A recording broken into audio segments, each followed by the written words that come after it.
اعوذ باللہ من الشیطان الرجیم۔ باب ششم، نماز کی شرطوں کا بیان۔ مسئلہ 1، نماز شروع کرنے سے پہلے کئی چیزیں واجب ہیں۔ اگر وضو نہ ہو تو وضو کرے۔ سب سے پہلے وضو ہے نماز کے لیے۔ نماز کی ضرورت ہو تو غسل کرے، نہانے کی ضرورت ہو تو غسل کرے۔ بدن پر پاک کپڑے پر کوئی نجاست بدن پر یا کپڑے پر کوئی نجاست لگی ہو تو اس کو پاک کرے۔ جس جگہ نماز پڑھتی ہو وہ بھی پاک ہونی چاہیے۔ فقط منہ اور دونوں ہتھیلیوں اور دونوں پیر کے سوا سر سے پیر تک سارا بدن خوب ڈھانک لیوے۔ یہ صرف عورتوں کا حکم ہے اور مردوں کو فقط ناف کے نیچے سے لے کر گھٹنے تک ڈھانکنا فرض ہے۔ اس کے سوا اور بدن کھلا ہو تو نماز ہو جائے گی، لیکن بلا ضرورت ایسا کرنا مکروہ ہے۔ جس جگہ نماز پڑھتی ہو وہ بھی پاک ہونی چاہیے۔ فقط منہ اور دونوں ہتھیلیوں اور دونوں پیر کے سوا سر سے پیر تک سارا بدن خوب ڈھانک لیوے۔ قبلے کی طرف منہ کرے۔ جس نماز کو پڑھنا چاہتی ہے اس کی نیت یعنی دل سے ارادہ کرے۔ نیت دل کے ارادے کا نام ہے۔ وقت آنے کے بعد نماز پڑھے۔ یہ سب چیزیں نماز کے لیے شرط ہیں۔ اگر اس میں سے ایک چیز بھی چھوٹ جائے گی تو نماز نہ ہوگی۔ مسئلہ 6، باریک تن زیب یا بک یا جالی وغیرہ کا بہت باریک دوپٹہ اوڑھ کر نماز پڑھنا درست نہیں۔ مسئلہ 3، اگر نماز پڑھتے وقت چوتھائی پنڈلی یا چوتھائی ران یا چوتھائی ہاتھ باں یعنی کھل جائے اور اتنے دیر کھلی رہے جتنی دیر میں 3 بار سبحان اللہ کہہ سکے تو نماز جاتی رہی، پھر سے پڑھے۔ اور اگر اتنی دیر نہیں لگی بلکہ کھلتے ہی ڈھک لیا تو نماز ہو گئی۔ اسی طرح جتنے بدن کا ڈھانکنا واجب ہے اس میں سے جب چوتھائی عضو کھل جائے گا تو نماز نہ ہوگی، جیسے ایک کان کا چوتھائی یا چوتھائی سر یا چوتھائی بال یا چوتھائی پیٹ، چوتھائی پیٹھ، چوتھائی گردن، چوتھائی سینہ، چوتھائی چھاتی وغیرہ کھل جانے سے نماز نہ ہوگی۔ مسئلہ ہے 4، جو لڑکی ابھی جوان نہیں ہوئی اگر اس کی اوڑھنی سرک گئی اور اس کا سر کھل گیا تو اس کی نماز ہو گئی۔ مسئلہ 5، اگر کپڑے یا بدن پر کچھ نجاست لگی ہے لیکن پانی کہیں نہیں ملتا تو اسی طرح نجاست کے ساتھ نماز پڑھ لیوے۔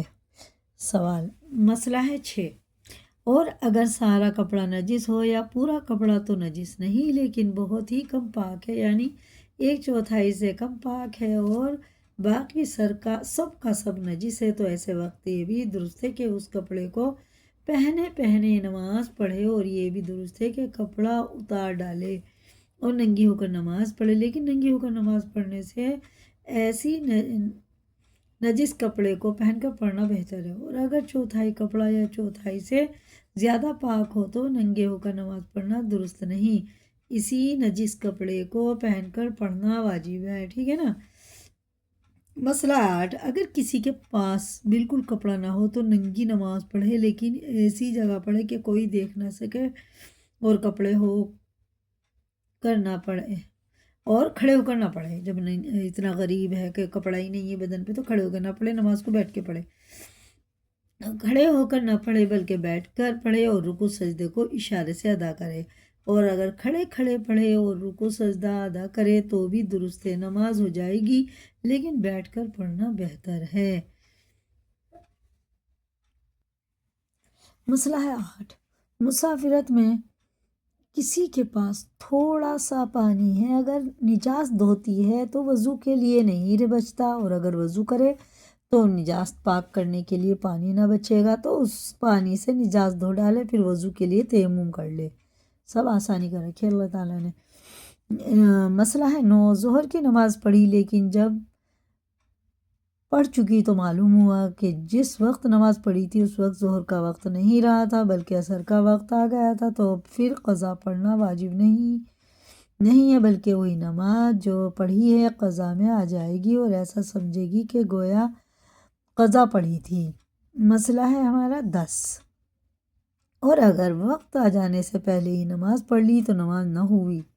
ٹھیک ہے نا، اللہ تعالیٰ نے بہت آسانی کر رکھی اپنے بندوں کے لیے، لیکن ہم سمجھنے والے بن جائیں، اللہ پاک ہمیں سمجھنے والا بنا دیں۔ یہ ایسی باتیں ہیں نماز میں کہ ہمیں سب کو پتہ ہونی چاہیے، اس کے کس چیز سے ہمارے نماز خراب ہو جاتی ہے، کس سے اچھی ہوتی ہے، کیا کرنا ہے کیا نہیں کرنا۔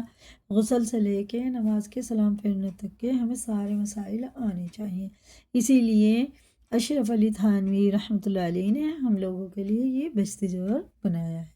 ٹھیک ہے نا، اسی کو یاد کریں، لائک کریں، دوسروں کو بھی شیئر کریں، اگر نئے چینل پہ تو سبسکرائب کریں۔ اللہ تعالیٰ ہم سب کو کہنے اور سننے سے زیادہ عمل کرنے کی توفیق عطا فرمائے، اور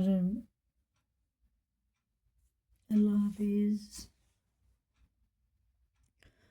السلام علیکم ورحمۃ اللہ وبرکاتہ۔